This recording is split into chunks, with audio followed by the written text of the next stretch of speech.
Hello witches, and welcome back on my channel. Finally, a witchcraft video. I know, it's been a while. Thanks for sticking around, for those who did. In this video, we're gonna go in depth on two symbols that you've probably seen everywhere and that are always around whenever witchcraft or the occult are mentioned, and it is the pentagram and the pentacle. Now, what are the differences? What's the history behind them? The meaning? Are they evil? Those are all questions that we're gonna answer in this video. Again, I went down a rabbit hole, so it's gonna be kind of a lot of things. There's gonna be some numerology, some astronomy, just a little bit. A lot of things that are kind of connected to the symbols. So if you were looking for an in-depth video, then you're at the right place. And if you were one of the ones that were only watching this video to have a straightforward answer, which you could have answered by a quick Google research, or you're too lazy to read, so you clicked on that video, well, I'm gonna give it to you right now. And then we're gonna go in depth on each of them. The pentagram is a 5-pointed star that looks like this, and whether it's upwards or inverted, that's a pentagram. The pentacle is a pentagram with a circle around it. The main difference is this: two different words, two different things with slight different meanings. So we're gonna go into that now.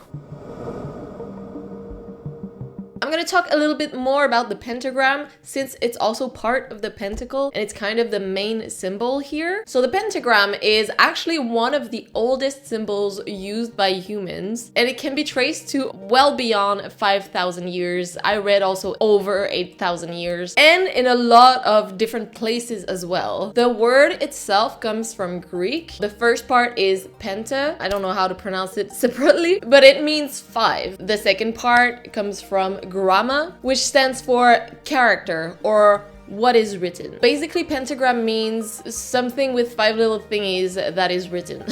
A character of 5, something like that. Pythagoras, who was also Greek, called it the pent alpha because it looked like it had 5 A's, which is the letter alpha in Greek, connected together. A's or triangles. We all know he loved those triangles. He also thought it looked like the body of a man in its shape, with the 4 elements in it as well. The Greeks also believed that the 4 elements were part of the human body. He saw that symbol as sort of a representation of that. Pythagoras was a man of many talents and a lot of knowledge, which he ended up teaching in his schools that eventually had to practice in secret and be hidden. So the pentalpha kind of became a symbol that was used between Pythagoreans, or people following his teachings, to recognize each other. It was like a little cool code, cool handshake without the handshake. Now, in our modern use, what does the pentagram stand for? So it still stands for many things, but usually the point at the top represents the mind or the spirit, and then the 4 others, the 4 elements. Now, I kind of like this quote to represent that from Shireen Nikmasha. It signals the awakening of cosmic consciousness and the beginnings of our own human psyche, moving beyond the realms of physical form and the perceptions limited to the 5 senses. There's another modern variation to the meaning of the 5 points, which is that the 3 first are the representation of the 3 aspects of the goddess: maiden, mother, crone, and the 2 bottom one of the 2 aspects of the god of light and god of darkness, or also the oak king and the holly king, this concept there. But as I've mentioned a little bit before, the pentagram has been used in so many different cultures that the 5 points can represent many different things that come in 5 in different religions as well. Regardless of if it was upwards or inverted, it sort of meant the same thing. And here are some pictures of some churches with inverted pentagrams. For example, in Hinduism, the god Shiva has 5 faces. I'm not saying they use the pentagram to represent that, I'm just saying that 5 comes back often. The Torah contains 5 books. In Taoism, instead of 4 elements like us, they believe that there are 5: fire, earth, water, wood, and metal. In Christianity, there are the 5 wounds of Jesus Christ. And also in Christianity, you can sometimes see pentagrams being used. As Christmas has just passed, have you not noticed some star decorations that sort of look like pentagrams? I did. And that would be to represent the Star of Bethlehem, obviously, but it's still a pentagram. So the pentagram could also have been used as a representation of all of those things, and also not. But like, it has been represented in many different ways. Here's a symbol of the Baha'i faith. I probably pronounced that wrong. Baha'i. There's a key element here, and it's the number 5 because of its 5 points. It could be a 6-pointed star. It could be an 8-pointed star. It's a 5-point star. So now why is 5 important here? Well, that's a number that's reflected in our bodies, the 5 fingers, the 5 senses, and it's also reflected in the sky. So I'm gonna read a quote here because I can't really explain that in my own words. According to astronomy, there are 5 unique positions in space where a smaller mass can orbit in a constant pattern produced from the gravitational pull of 2 larger masses like the sun and the earth. These 5 positions are called Lagrange points. So there are 5 points for the Earth around the sun and 5 points for the moon around the Earth, if I understand this right. Also, the transit of Venus around the Earth actually forms a pentagram every 8 years. I just thought this was interesting. Look, when I say I fell down a rabbit hole, this is what I mean. The fact that this pentagram shape is just inherent, is just like literally part of the universe, I think that's interesting. In numerology, the number 5 represents balance, but also this feeling of curiosity, adventure, independence, freedom, and going with the flow. These are all like really great attributes to begin a spiritual journeys, and the pentagram is, you know, this sort of representation of spirituality. Now here's another quote from Shireen Nikmasha. It is interesting to note that 5-fold symmetries are rarely found in non-organic life forms, but are uniquely inherent to life, as in the form of the human hand, a starfish, flowers, plants, and many other living things. We just mentioned space. This pattern of 5 exists even down to a molecular level. 5 therefore embodies the form and formation of life, the very essence of life. Which also could explain why the apple is the fruit of life, because when you cut it in half a certain way, it shows a pentagram or a star. 5 points, 5 seeds. It's also considered the fruit of knowledge sometimes, or forbidden knowledge if we follow the story of Adam and Eve, which could already kind of be a root of why the pentagram is evil or bad. Interestingly enough too, the number 5 is also associated with knowledge in the Celtic traditions. In the Irish tale of Cormac's Cup of Gold, there's mention of a well that has 5 salmons swimming in it, salmon being the fish of knowledge in Celtic traditions, and that well has 5 streams flowing from it, 5 streams for the 5 senses. In that tale, it says that anyone who drinks from the well and the streams will have great knowledge and will be able to do art and all this stuff, talents and knowledge. So yeah, that's just an example to show that the number 5 is often associated with knowledge and also life and sort of spirituality, which is what the pentagram would essentially mean.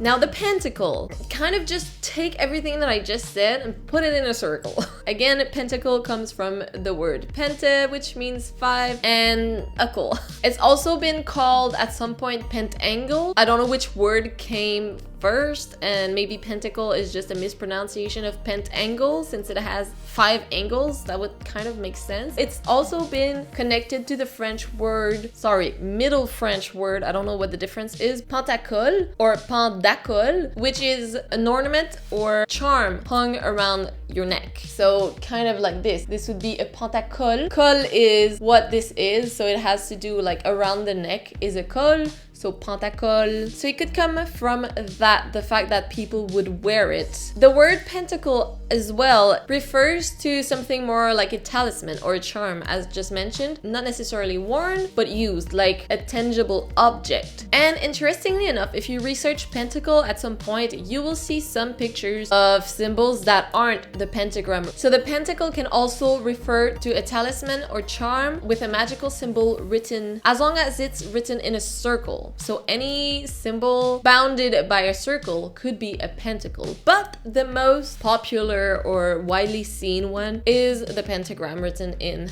the circle. So usually talismans and charms, therefore pentacles are used for protection. Even some early Christians used it as protection to ward off evil spirits. Others would just use it as a symbol of good. But the main thing the pentacle represents would be unity of all the elements within the circle. So in the pentagram's case, the 4 elements and the mind, it's unity between all of that. It's balance, it's harmony. All the elements are connected because they all touch the circle, so they're all part of each other. It also sometimes simply represent magic or witchcraft or the occult, as I said. For practicing witches who make rituals, they will usually trace a circle and call upon the 4 elements, and sometimes also a deity or just a greater spirit, the universe, and of course they will be part of it. So calling all that within the circle when tracing it kind of forms a pentacle. And nowadays it's worn by many witches and Wiccans, especially just as a symbol of their faith.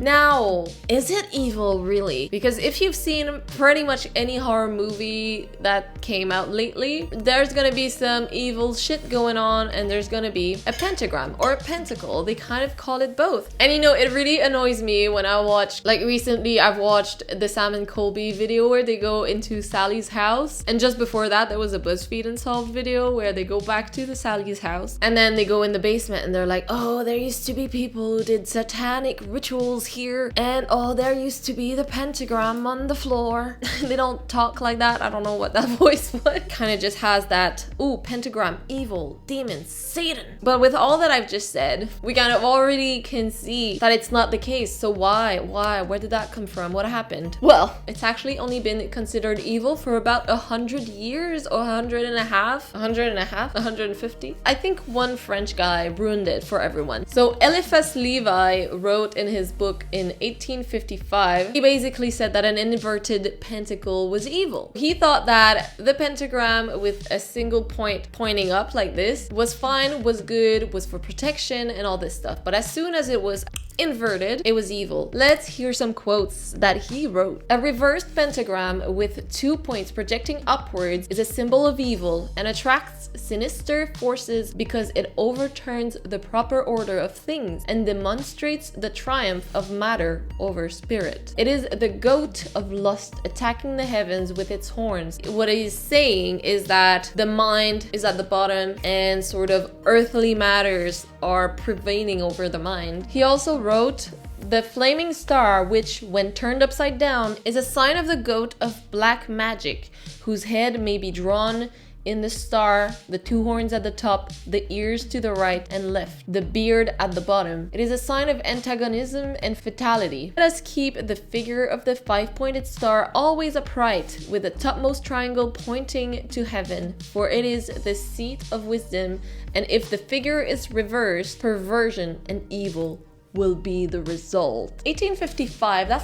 it's not that long ago. But for him, still, as long as it was upwards, it was still fine. Nowadays, I feel like it's been twisted a little bit, and whether it is inverted or not, this symbol for some people is just seen as evil and satanic. Now, of course, I guess that didn't help that the Church of Satan, almost 100 years after Eliphas wrote that, in 1966, took the inverted pentacle as its symbol to represent Baphomet. That probably did not help the case, but that was still 100 years later. And then some years later again started in the States, the satanic panic. I like that it rhymes. That was in the 90s and I didn't do too much research about it, but basically people would hear about cults pretty much spreading around and people got scared and people were like, evil is among us. So that happened, and eventually the pentacle in all forms, upwards and inverted, became synonym of evil and was portrayed in the media as such. C'est parti en couille, comme ils diraient les Français.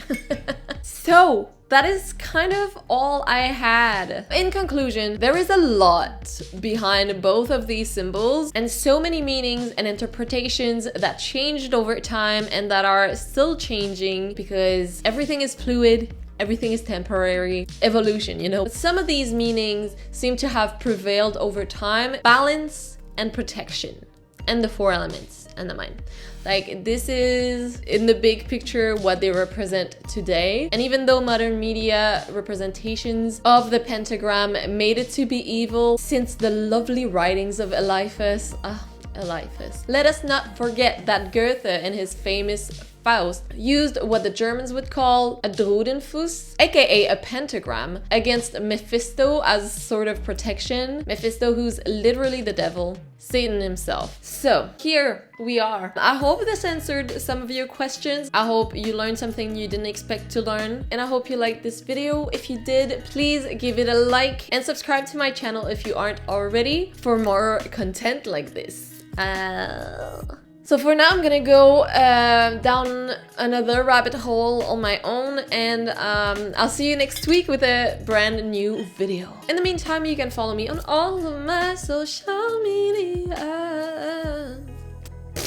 Now go get yourself some pentacle without fear.